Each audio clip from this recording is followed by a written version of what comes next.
গুরুবে গৌরচন্দ্রায় রাধিকায় তদালয়ে কৃষ্ণায়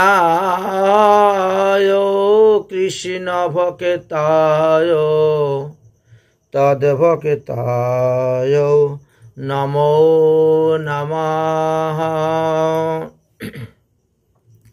শুধু ভক্তবৃন্দগণ, বিগত কয়েকদিন যাবৎ আমরা ভক্তমাল গ্রন্থে বিভিন্ন ভক্তদের চরিত্র কথা আস্বাদন করে যাচ্ছি, তাদের জীবনী কথা আস্বাদন করে যাচ্ছি।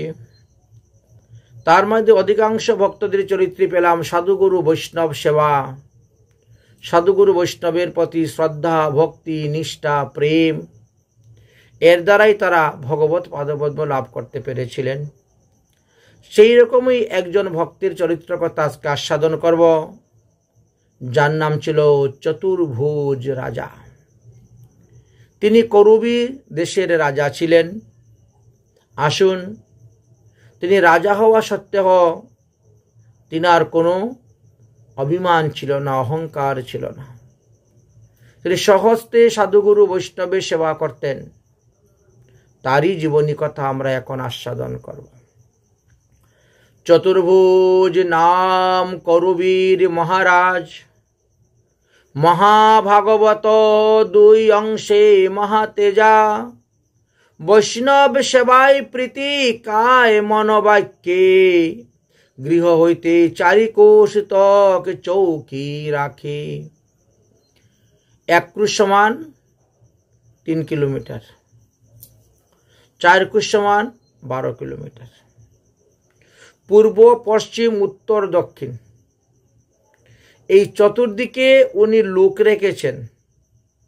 যদি কোনো বৈষ্ণব পাও, সঙ্গে সঙ্গে আমার আশ্রমে নিয়ে আসবা। লোক রেখেছেন বৈষ্ণব সেবার জন্য, লোক ধরে আনার জন্য, বৈষ্ণবকে আনার জন্য। নাম চতুর্ভুজ। তিনি করুবীর বা করুষ দেশের রাজা ছিলেন। এনাকে মহাভাগবত বলা হয়েছে কারণ তিনি ভক্ত ভাগবত। যিনি ভক্তের সেবা করেন, করতে করতে ভক্ত কৃপাতে তিনি ভক্ত ভাগবত হয়ে যেতে পারেন। যেমন প্রতাপশালী রাজা ছিলেন, তেমন ভক্তিও।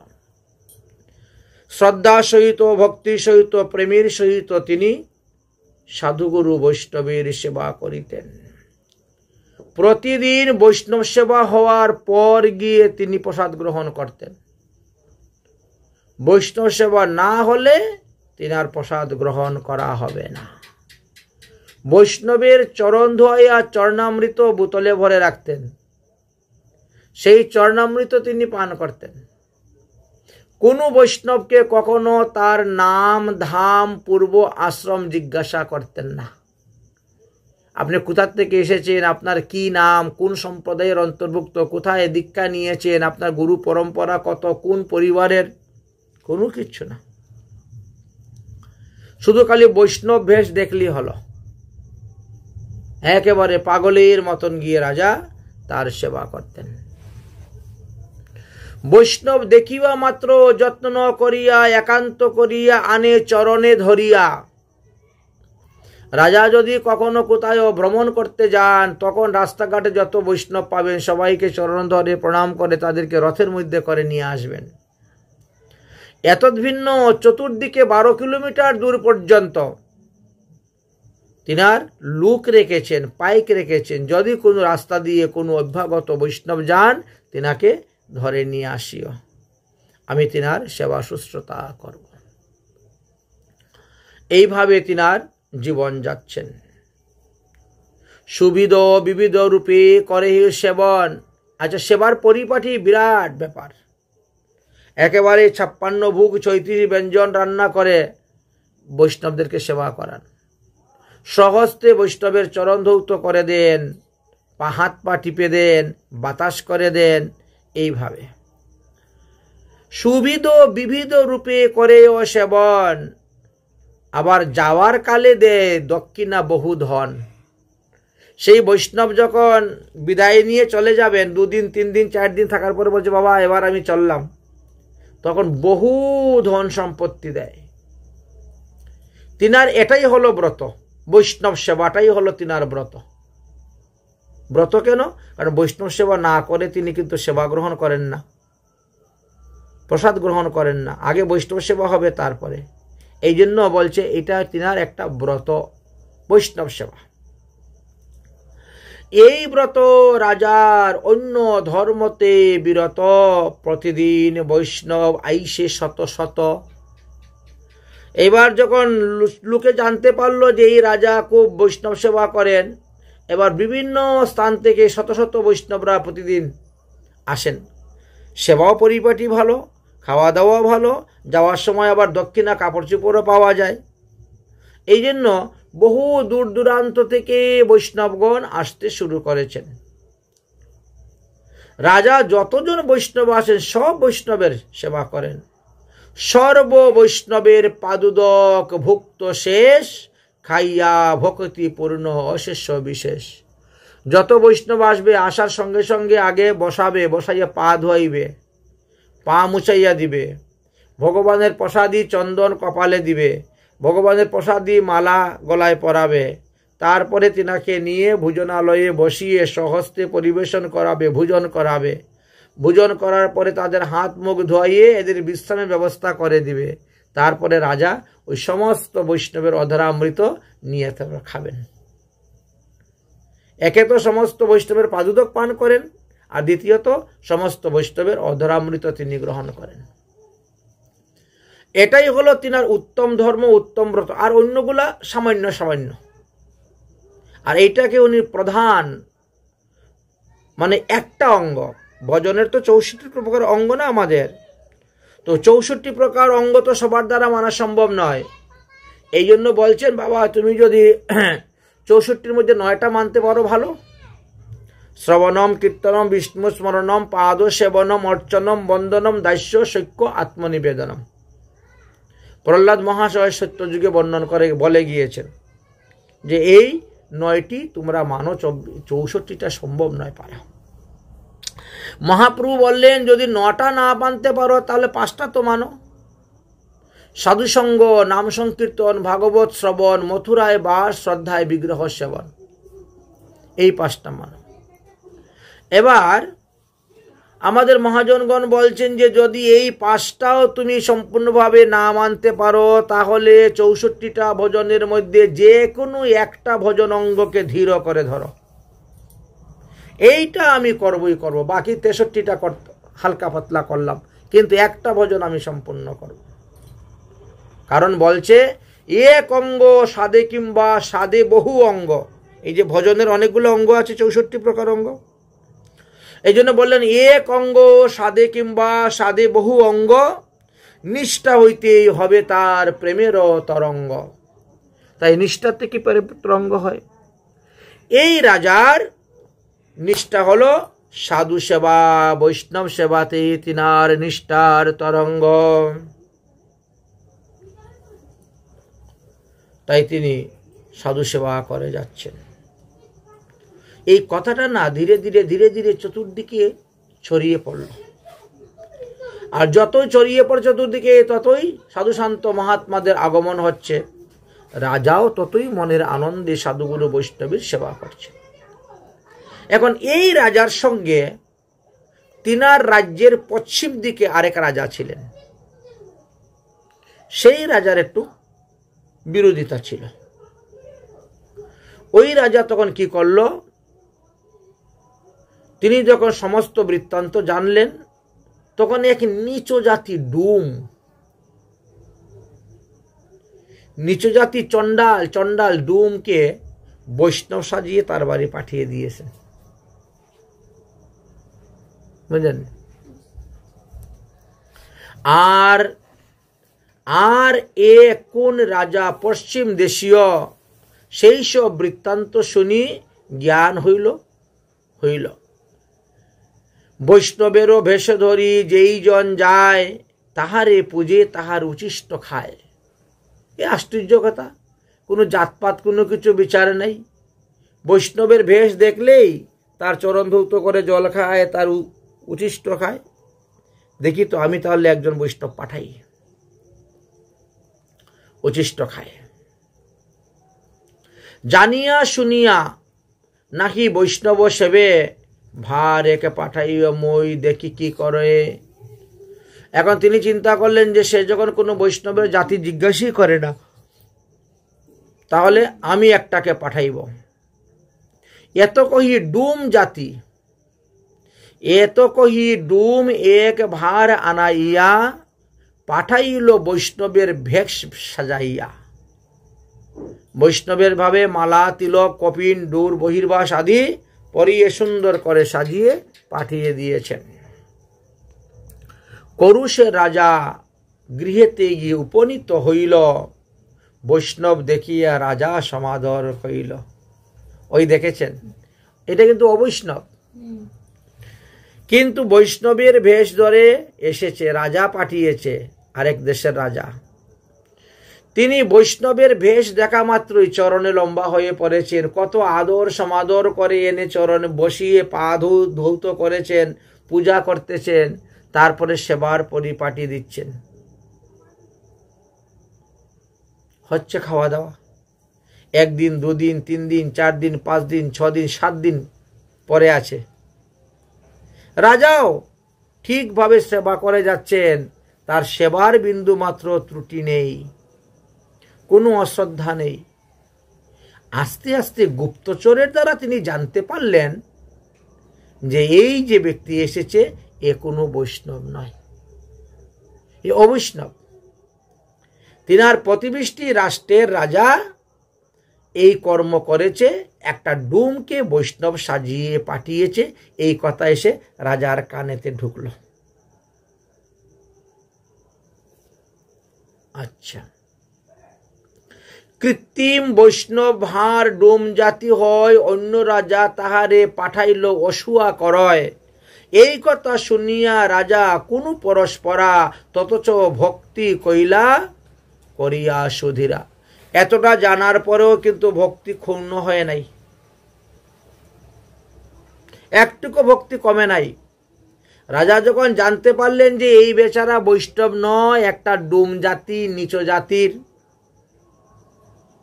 লোক, এবং আমার প্রতিবেশী রাজ্যের রাজা আমার প্রতি অসূয়া করে, হিংসা করে, দ্বেষ করে, একে বৈষ্ণব সাজিয়ে পাঠিয়েছে।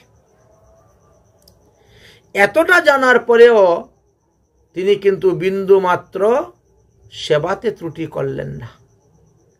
পূর্বে যেভাবে শ্রদ্ধা সহিত, ভক্তির সহিত, প্রেমের সহিত বৈষ্ণবের সেবা করছেন, সেইভাবে এই বৈষ্ণবের সেবা করে যাচ্ছেন, জানা সত্ত্বেহ, জানা সত্ত্বেহ, শোনা সত্ত্বেহ। একথা শুনিয়া রাজা কোনো পরম্পরা পরস্পরা শুনতে পেলেন, ততচ ভক্তি দেখো কইলা সুধীরা। তারপরেও ভক্তি থেকে একটুকু কমল না। আর আমরা যদি কোনো বৈষ্ণবের কোনো দোষের কথা শুনি, তাহলে তার দিকে আর তাকাই না, তাকে দণ্ডবোধ প্রণাম করতে যাই না, তার মুখে হরিকথা শ্রবণ করতে যাই না। আমরা নিজেকে একেবারে ধোয়া তুলসী পাতা মনে করি, তার থেকে তো আমরাই ভালো আছি, যাওয়ার দরকার নেই। শিক্ষণীয় বিষয়, জানার বিষয়, শিকার বিষয় দেখো। আচ্ছা, এতে কি হলো? এতে তিনি ভগবানের কৃপা প্রাপ্ত হয়ে গেছিলেন। বৈষ্ণব সেবার এমনই মহিমা,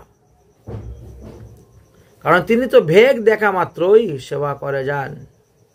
বৈষ্ণবের ভেগ মাত্র দেখিয়া ভকতি, অবশ্য কর্তব্য বিচারিলা মহামতি। তিনি বলছেন সে যা কিছু হোক না কেন, তার ভেষটা তো বৈষ্ণবের। অতএব তার ভেষ যখন বৈষ্ণবের, তাকে বৈষ্ণব জ্ঞানেই আমার সেবা করতে হবে, পুজো করতে হবে। বুঝেছেন? এটাই হলো মহামতি। বহু স্তুতি নীতি সেবা ভকতি করিলা, অর্থ দিয়া তাহারে সন্তুষ্ট জন্মাইলা। আর প্রতিদিনই ভোজনের পরে আবার দক্ষিণা। বেশ কিছুদিন থাকতে থাকতে তার মনেও ভয় হয়ে গেছে, সাধু তো নয়, বৈষ্ণব তো নয়, চোরের মনে একটা পুলিশ পুলিশ থাকে সবসময় ভাব, যদি আমি কোনোদিন ধরা পড়ে যাই তাহলে তো লজ্জায় নাক কাটা যাবে, তার থেকে আমি পালাই, 5-7 দিন তো হয়ে গেল থাকলাম। কিন্তু রাজা তো সব কিছু জানে, জেনে শুনেও কিন্তু তিনি ঠিকভাবে ভক্তি করে যাচ্ছেন। একদিন সেই অসাধু ব্যক্তি, সেই নকল সাধু বলতেছে, মহারাজ এতদিন তো থাকলাম আপনার কাছে, সেবা পূজা গ্রহণ করলাম, এবার তো আমাকে আমার বাড়িতে যেতে হবে। ঠিক আছে ঠিক আছে যাবেন। তখন বহুমূল্য ধন এনে উপহার দিলেন, বহুমূল্য উপহার ধন দিলেন। বহু স্তুতি নীতি করি ভকতি করিল, অর্থ দিয়া তাহারে সন্তুষ্ট জন্মাইল। এখন সেই ডুম জাতি লোক মনে মনে চিন্তা করে, ভার মনে ভাবে মই ঠকাইয়া লইনু, রাজার মনে ভাবে মই কৃতার্থ হইনু। দুজনের মন দুরকম। সেই ডুম জাতির যে লোকটা আসলে সে মনে করে আমি তো বৈষ্ণব বেশ সেজে এনে এসে আমি তো রাজাকে ঠকাইয়া অনেক টাকা পয়সা নিয়ে নিলাম, ধন রত্ন নিলাম, আর সেবা সুতো করলাম, অনেক কিছু খাওয়া দাওয়া হলাম ভালো মন্দ। আর রাজা বলতেছে আমি কৃতার্থ হইলাম বৈষ্ণব সেবা করিয়া, আমি ধন্য হইলাম বৈষ্ণব সেবা করে। রাজা মনে ভাবে মই কৃতার্থ হইন। ভার যে মাগিল তবে বিদায় মাগিল, ভালো ভালো কহি রাজা বিশেষ কইল। যখন ভার বলল যে আমি এখন চলবো, বিদায় নিয়ে নিয়েছে ডুম জাতির লোক চলে যাওয়ার জন্য, এইবার রাজা একটু আসল কথা বলতে শুরু করেছেন। আসল কথা কিরকম, একটু ঘুরাই পেঁচিয়ে, সোজাসুজি বলতে নাই, যদি কারো দুঃখ উৎপন্ন হয়। শুনিলাম তোমাকে নামি কি অমুক রাজা পাঠাইল আমার প্রতি কৃপা করিয়া। দোষ দিলেন না, ওই রাজার গুণ গাইলেন। তার তো গুণ গাইলেন, আবার যে তাকে পাঠিয়েছে তারও গুণ গাচ্ছেন। শুনিলাম অমুক যে রাজা আমায় কৃপা করিয়া তোমারে পাঠাইল মোরে পবিত্র করিতে বিচারিয়া। এবার চিন্তা করছেন কিরকম দৈন্যতা। আমি শুনেছি আমার পাড়া প্রতিবেশী দেশের রাজা, অমুক রাজা আমাকে শুদ্ধ করার জন্য, আমাকে কৃতার্থ করার জন্য, আমাকে ধন্য করার জন্য তোমার মতো বৈষ্ণবকে আমার বাড়ি পাঠিয়েছেন। তাই আমি সেই রাজার চরণে প্রণাম করি, যে রাজা কৃপা করিয়া তোমাকে আমার কাছে পাঠিয়েছেন। দোষ নয়, গুণ বর্ণন করতে শুরু করেছে। আহা, তিহু বড় দয়ালু, আমার হিতকারী। যে আপনাকে পাঠিয়েছেন আমার কাছে তিনি বড় দয়ালু, তিনি আমার কল্যাণ করার জন্য, আমার মঙ্গলের জন্য আপনার মতো বৈষ্ণবকে আমার কাছে পাঠিয়েছেন। তিহু বড় দয়ালু, আমার হিতকারী, তারই এক দ্রব্য আমি দিব বহুমূল্য ভারী। তিনি যখন কৃপা করে আপনাকে আমার কাছে পাঠিয়েছেন, তো তারেও তো কিছু দক্ষিণা দিতে হয়। এই জন্য আমি একটা বহুমূল্য দক্ষিণা দেবো, কারণ তিনি তো রাজা। তো রাজাকে দক্ষিণা, রাজ সম্মান উচিতই দিতে হবে। তার একটা সম্মান আছে না, সম্মানের অনুযায়ী দক্ষিণা দিতে হয়। আমি আপনার হাতে দক্ষিণাটা দিব, কৃপা করে আপনি কিন্তু রাজাকে দক্ষিণাটা দিবেন। আমি যে দক্ষিণা দিব ওটা কিন্তু আপনি খুলবেন না, দেখবেন না, সোজা রাজার হাতে দিবেন। আচ্ছা ঠিক আছে, তাই হবে। আর সে তো অনেক দক্ষিণা পেয়েছে, এতদিন থেকেছে, অনেক দক্ষিণা পেয়েছে, এখন আর কি এটা রাজার নামে দক্ষিণা দিচ্ছে। ঠিক আছে দেন, নিয়ে রাজাকে আমি দিব। বাস, যত্ন করিয়া নিয়া দিও তার স্থানে, পৌঁছে সমাদর যেন পাঠান এখানে। আচ্ছা, তারপরে তুমি যাওয়ার পরে রাজার হাতে ওটা দিবে, রাজা ওখান থেকে পত্র লিখে আমাকে পাঠাবেন যে হ্যাঁ আমি এটা পেয়েছি। রাজা পত্র লিখে পাঠাবেন যে আমার দেওয়া দান তিনি পেয়েছেন, তবে আমি বুঝবো। আচ্ছা ঠিক আছে, তাই হবে। পৌঁছিয়া সমাদর যেন পাঠান এখানে, ইহা শুনি ভার বড় কুণ্ঠিত হইল। তখন ওই নকল বৈষ্ণব মনে মনে চিন্তা করছে, মনে হয় আমার চিনে ফেলেছে, ধরে ফেলেছে, আমার নামেই মনে হয় কিছু চিঠি মনে হয় লিখে পাঠাবে, তাহলে তো বিপদ হয়ে গেল। এই দেখেছেন, চোরের মনে সবসময় পুলিশ পুলিশ, মনে হয় আমার নামে কিছু লিখে পাবে, কুণ্ঠিত হয়ে গেছে। ইহা শুনি ভার কিছু কুণ্ঠিত হইল, আমি যে কপট বুঝি তাহা রাজা জানিল। আমি যে প্রকৃত বৈষ্ণব নয়, আমি যে কপটতা করতেছি, নকল বেশ ধারণ করে এসেছি, মনে হয় এটা রাজা বুঝে ফেলেছে। তবে রাজা সাচ্চা এক জরির ফালিতে এক করা কারা করি বাঁধিল তাহাতে। আচ্ছা, রাজা কি করছেন? আগেরকার দিনে তামার পয়সা ছিল, তারপরে করি, 4 করি 1 পয়সা, আগে এরকম হিসাব ছিল, বুঝেছেন? তো একটা করি, এটা আবার ফুটা, মধ্যেখানে ফুটা একটা করি, এই মানে এটা চলবে না। আমাদের যেমন এখন 5 পয়সা, 10 পয়সা, 20 পয়সা, 25 পয়সা, 8 আনা, এগুলো চলে না, 50 পয়সা চলে না, ওই রকম অচল একটা করি, ফুটা করি। এইটাকে সুন্দর একটা কাপড় দিয়ে বেঁধেছেন, বেঁধার পরে তার উপরে সোনার জরি দিয়ে আবার সুন্দর করে বেঁধেছেন। তার উপরে একটা ছোট্ট বাক্স, এই যে সোনা দানা যে আমরা কিনে নিয়ে আসি স্বর্ণকারের ঘর থেকে, দেখেছেন কিরকম একটা ডিব্বার ভিতরে দেয়, কত সুন্দর দেখতে, সেই ডিব্বার ভিতরে ভরেছেন। তার উপরে একটা প্যাকেট তৈরি করেছেন, তার উপরে আরেকটা বাক্স তৈরি করে, এত বড়, এতটুক বড় একটা বাক্স তৈরি করেছেন, করে এর উপরে আবার সুন্দর করে জরি দিয়ে পেঁচিয়ে একেবারে রাজার নাম ঠিকানা দিয়ে সব লিখে দিয়েছেন।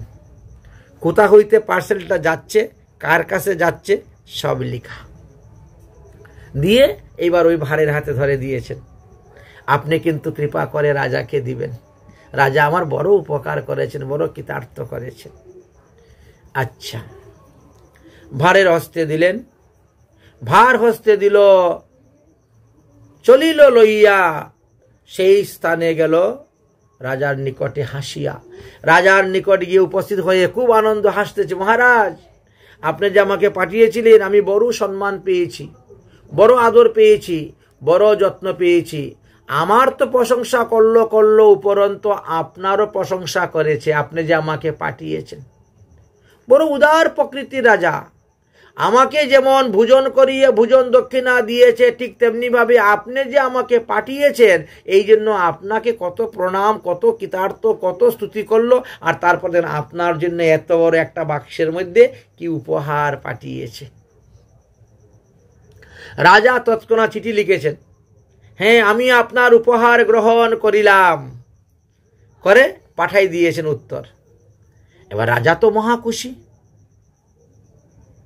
উপহার বলছেন, দেখ কিরকম বোকা রাজা, পাঠাইলাম একটা ডুম, তারে বৈষ্ণব জ্ঞানে সেবা পূজা করলো, আবার আমারকেও আবার উপহার পাঠিয়েছে। হ্যাঁ, আচ্ছা এবার তাহলে পেটিকা খুলো, দেখি কি উপহার পাঠিয়েছে। এবার চাকু এনে কাটলেন, কেটে এখন পেটিকা খোলা সরা হয়েছে।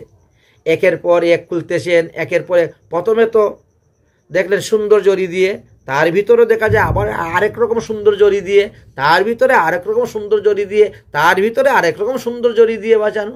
তারপরে এইবার কোটাটা যখন খুললেন, কোটার ভিতরে দেখলেন আবার জরি দিয়ে বাঁধানো, না জানি বহুমূল্য কত কোটি টাকা সম্পদ জানি। বার করার পরে দেখেন একটা কানাকড়ি। রাজা তখন চিন্তা করলো, কি ব্যাপার, কানাকড়ি কেন আমাকে পাঠাইলো এই রাজা, এর পিছনে কি যুক্তি আছে, এইটা বুঝতে হবে। মানে এইটা বোঝার জন্য রাজা তিনার রাজসভাতে যত বড় বড় পণ্ডিত ছিল সবাইকে ডেকে এনেছেন। হে পণ্ডিতগণ, তোমরা বিচার করে দেখো এই রাজা কেন আমাকে কানাকড়ি পাঠিয়েল। তারা বলছেন যে তাহলে আপনি সমস্ত বৃত্তান্ত আমাদেরকে বলুন।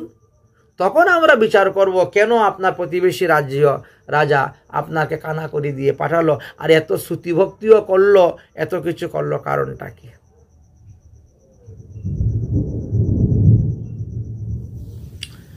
তখন সমস্ত ঘটনাটা খুলে বলা হলো।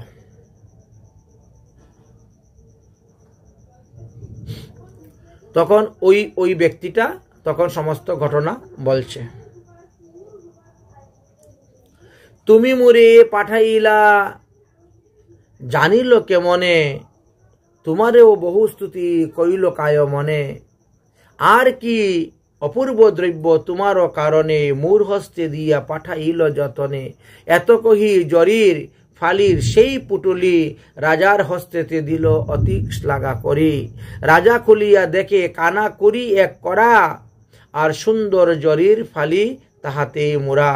দেখিয়া রাজা তবে ভাবে মনে মনে, পাঠাইল কানাখড়ি কিসের কারণে। পাত্রমিত্র সভাসন্দ সকলরে পুছিল, আদ্যপন্ত সমস্ত বিবরণ জানাইল।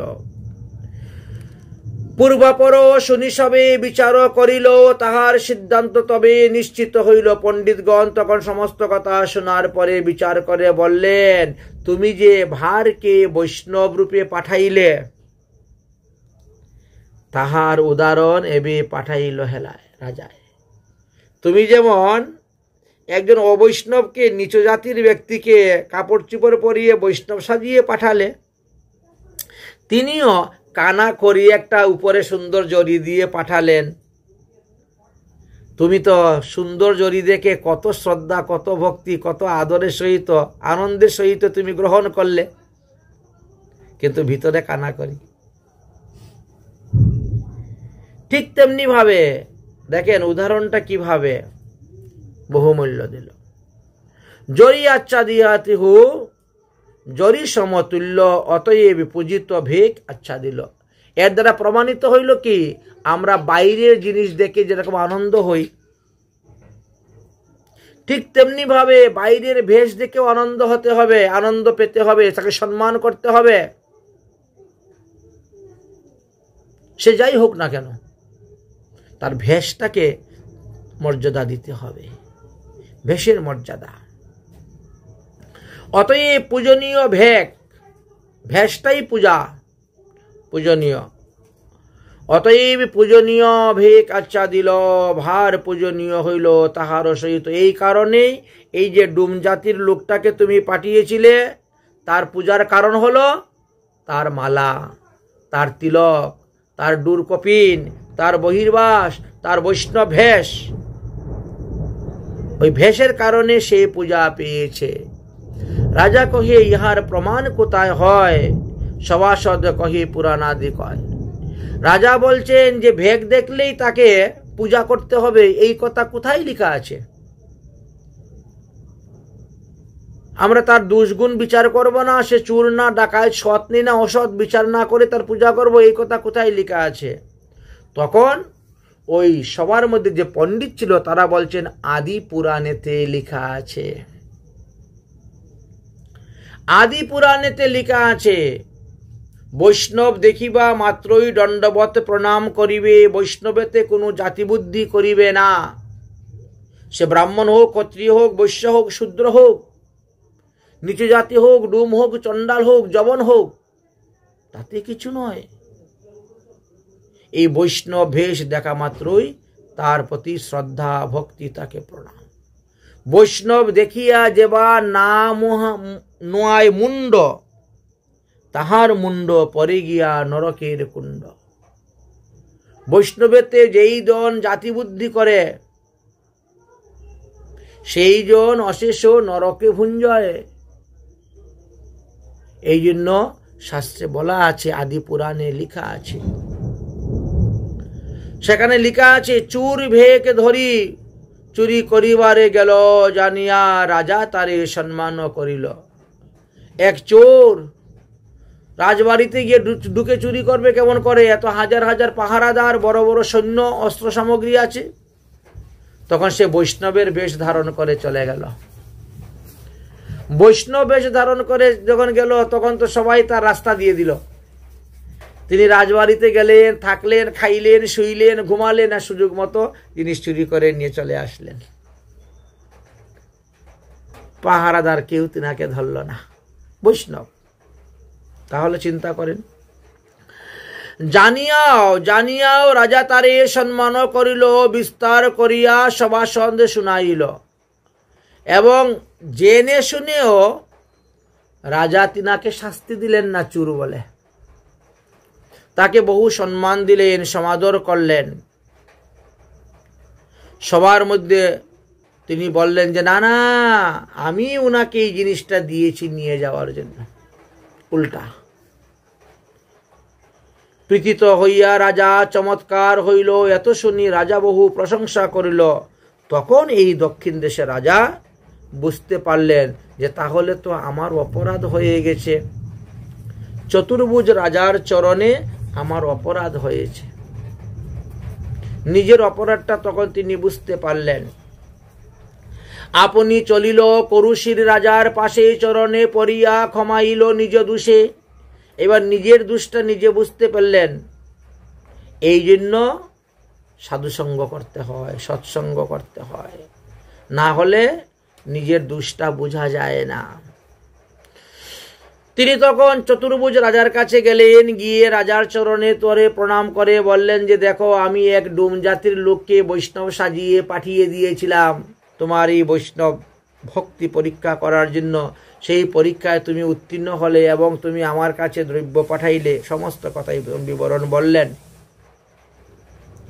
দুইজনে মিলামিলি করিয়া কৃষ্ণ কথা কহিয়া আনন্দ হইল, দুই বন্ধু যথা। এবার দুজনের মধ্যে আর বিরোধিতা নাই, আর শত্রুতা রইল না, একে অন্যের প্রতি দ্বেষ হিংসা রইল না। দুজনে মিত্র হয়ে গেলেন, বন্ধু হয়ে গেলেন। দুজনেই কৃষ্ণ কথা রসে বাস করতে শুরু করলেন।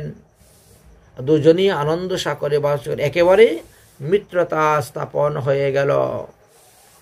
করুশের রাজা একে প্রার্থনা করিয়া কহিলেন তাহার দুটি শ্রীহস্ত ধরিয়া, শুনি একে করা সুহা আছে হে তোমার, কৃষ্ণ গুণ গায়ে সে অতি চমৎকার। এবার করুর দেশের রাজার হাত ধরেছেন পশ্চিম দেশের রাজা, ধরে বললেন যে ভাই, শুনেছি তোমার বাড়িতে নাকি একটা সুখ পাখি আছে। এই সুখ পাখি সর্বদা হরে কৃষ্ণ গুণগান গায়, কৃষ্ণ গুণগান গায়।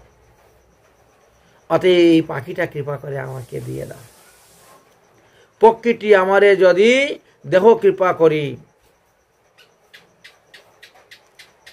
তেহ কহে ক্ষম মোরে তাহা দিতে নারী। রাজা বলছেন না না না, আমার প্রাণ থাকতে আমার এই পক্ষী আমি কাউকে দান করব না। তুমি যদি আমার রাজ্য চাও আমি রাজ্য দিয়ে দিব, তথাপিও আমার পাখিটা তোমাকে দিব না। আমার রাজ্য চাইলে আমি রাজ্য দিয়ে দিব, যে ধন চাইবে আমি সেই ধন দিব, প্রাণ চাইলে আমি প্রাণ দিতে পারবো, কিন্তু আমার এই সুখ পাখিটা তোমাকে দিব না। সুখ পাখি যে আমার প্রিয় তাহা দিতে নারী। আমার সুসঙ্গ এই উপদেশ কর্তা, গুরু করি মানি আমি তারে সর্বতা। এই পাখিটাকে আমি গুরু করে মানি, আমার গুরুদেব। বাহ, পাখিটা আপনার গুরুদেব কেন? বলে সে যে আমাকে কৃষ্ণ কথা শোনায়। আমি যখন বিষয়ের মধ্যে মত্ত হয়ে যাই তখন ওই পাখি কিন্তু আমাকে কৃষ্ণ কথা শোনায়। বুঝেছেন? বিষয়ে মত্ত আমি, রাজকার্যে মত্ত, তখনও ওই পাখিটা কিন্তু আমাকে কৃষ্ণ কথা শোনায়। কারণ পাখির স্বভাব তো, একটা ময়না বা একটা টিয়া পাখিকে যদি আপনি কৃষ্ণ কৃষ্ণ একবার শিখাইতে পারেন, ওই একটু পরে পরে কৃষ্ণ কৃষ্ণ হরে কৃষ্ণ বলতেই থাকবে। তো আমরা বিভিন্ন কাজকর্মে থাকি ব্যস্ত, তার মধ্যে কৃষ্ণ কথা শুনলাম, তখন আমাদের মুখেও কৃষ্ণ কথা আসে। রাজা বলছেন এই কারণে আমি তাকে গুরু করে মানি, অতএব তাকে আমি দিতে পারবো না। সে আমার উপদেষ্টা কর্তা, গুরু করি মানি আমি তারে সর্বতা। বিষয়ে উন্মত্ত মুই যবে থাকি ভুলি, আমরা যখন বিষয়ে উন্মত্ত হই তখন তো ভগবানকে ভুলে যাই। বিষয়ে উন্মত্ত মুই যবে তাকি ভুলি, চেতন করায় তখন কৃষ্ণ কৃষ্ণ বলি। ওই পাখিটা তখন কৃষ্ণ কৃষ্ণ বলে, আর তার সঙ্গে আমরাও কৃষ্ণ কৃষ্ণ বলি। কেউ যদি মোবাইল ধরে বলে রাধে রাধে, তো আমরাও তো রাধে রাধে বলি। কেউ রাম রাম বললে রাম রাম, কেউ গৌর বললে গৌর, কেউ নিতাই বললে নিতাই। যে যেটা বলে তার সঙ্গে আমরা সেই কথাই বলি। তাহলে ভগবানের নাম হয়ে যাচ্ছে। চেতন করায় সে কৃষ্ণ কথা বলে। তাহার প্রসাদে মুই কৃষ্ণ নাম শুনি। তখনকার দিনে তো মোবাইল ছিল না, রেডিও ছিল না, টিভি ছিল না, তো কে শুনাইবে? ওই পাখি শুনাইত কৃষ্ণ নাম। তাহার প্রসাদে মুই কৃষ্ণ নাম শুনি, স্মরণ করায় বুঝি মোরে ধীর মানি। ওই আমার মধ্যে মধ্যে স্মরণ করিয়ে দেয়। এই জন্য এই পাখির দেখো গলার মধ্যে আমি তুলসীর মালা দিয়ে দিয়েছি, পাখির গলায়। তার কপালের মধ্যে দেখো তিলক দিয়ে কত সুন্দর শোভা করে দিয়েছে। সেও বৈষ্ণব, তার মুখে কৃষ্ণ কথা শুনি আমরা, আর তাকে প্রতিদিন ভগবানের প্রসাদ খাওয়াই। এই যে তুমি রাজ্য চাইলে রাজ্য দিয়ে দিব, ধন চাইলে ধন দিব, প্রাণ চাইলে প্রাণ দিব, কিন্তু এই পাখি আমি তোমাকে দিব না। তুলসীর মালা গলে তিলক শুভয়, কৃষ্ণের অধরামৃত বিনে নাহি খায়। এই পাখিও কৃষ্ণ প্রসাদ ছাড়া কিচ্ছু খায় না। অপ্রাকৃত হয় সেই অসম্ভব গুণ, কৃষ্ণ ভক্তি মতে তার কিছু নাহি নুন। এ পাখি হলে কি হলো? এ মানুষ হইতেও শ্রেষ্ঠ, তার মধ্যে অপ্রাকৃত গুণ, কারণ সে প্রসাদ ছাড়া অন্য কিছু খায় না। চিন্তা করছেন? আর সর্বদা কৃষ্ণ কৃষ্ণ বলে, কোনো আজে বাজে কথা তো বলে না, কোনো বিষয়ের কথা বলে না, কৃষ্ণ কৃষ্ণ বলে।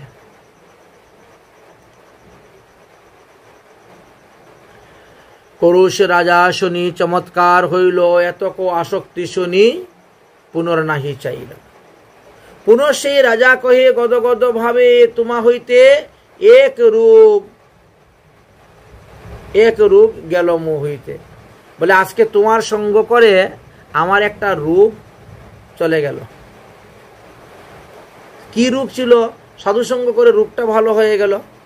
সেই রূপ ছিল ওনার, উনি বৈষ্ণবেতে জাতিবোধ করতেন, বিচার করতেন।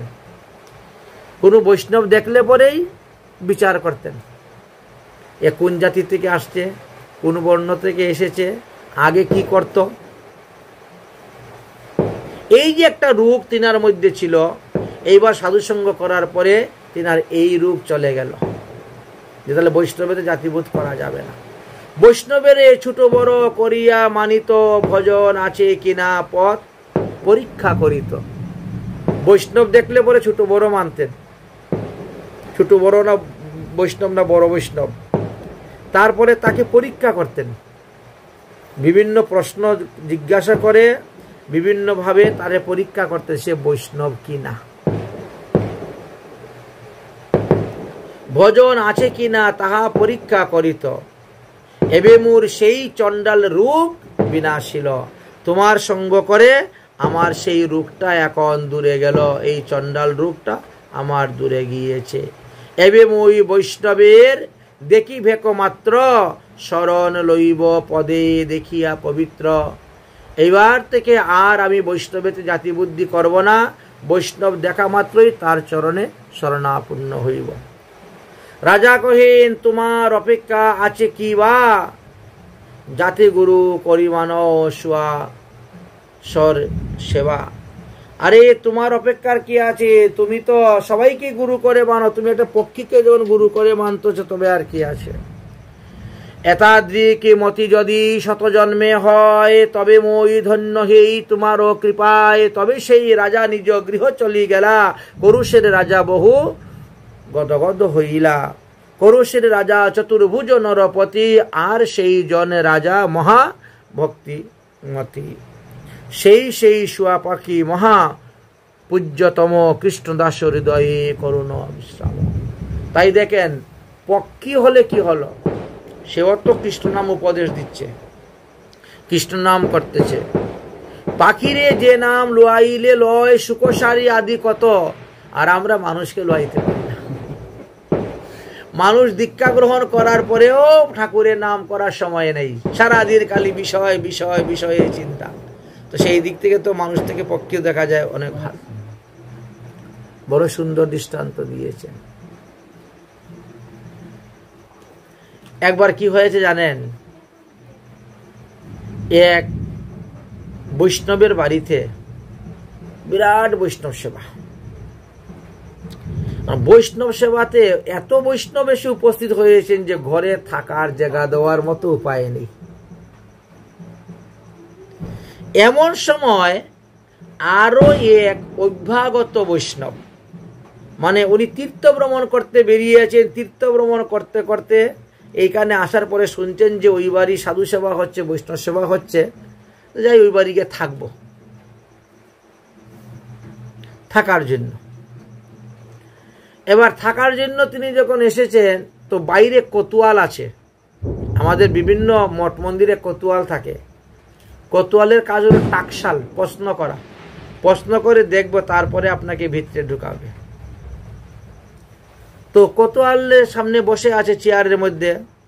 তো ওই সাধু কোতোয়ালকে বললেন যে দেখো আমি তো তীর্থযাত্রিক, তীর্থ ভ্রমণ করি পদভোজে, তো ঘুরতে ঘুরতে এখানে এসে উপস্থিত হয়েছি, শুনলাম এখানে নাকি 5-7 দিন বৈষ্ণব সেবা সাধু সেবা পাঠ কীর্তন হবে, তো আমার একটু থাকার মতো ব্যবস্থা হবে কি?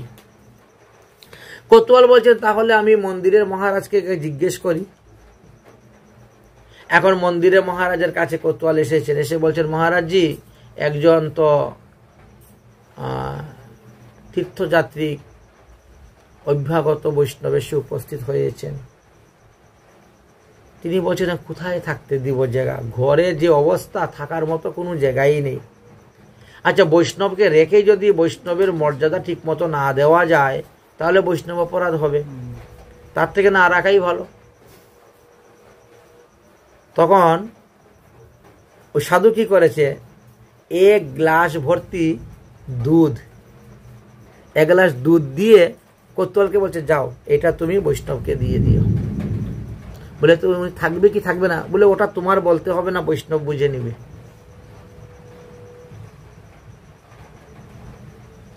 আপনি থাকতে পারবেন না একথা বলার দরকার নেই, আপনি থাকতে পারবেন একথা বলারও দরকার নেই। তুমি বলবে যে হ্যাঁ আপনার কথা সব বলেছি আমি মহারাজকে, মহারাজ তারপরে শুনে 1 গ্লাস দুধ আপনার জন্য পাঠিয়েছেন।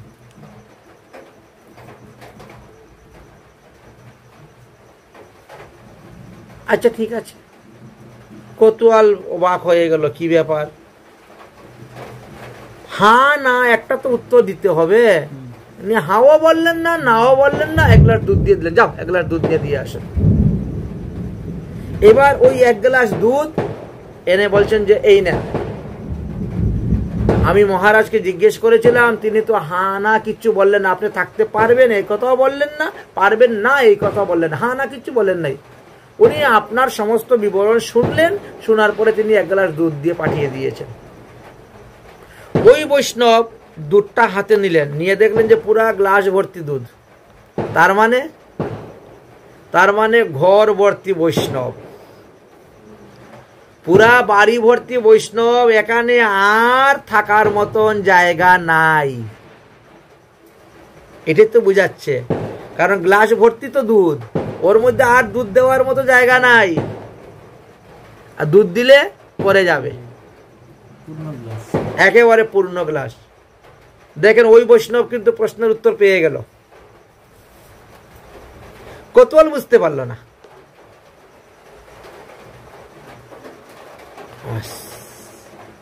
বুঝে নিল, এইবার গ্লাসটাকে রাখলো, রেখে ঝুলার থেকে কি করছে, একটা তুলসী পাতা বের করেছে। ওই যিনি তীর্থযাত্রী বৈষ্ণব বের করে ওই দুধের মধ্যে তুলসী পাতাটা দিয়ে বলছে জানে এটা মহারাজকে নিয়ে দিয়ে দিবে।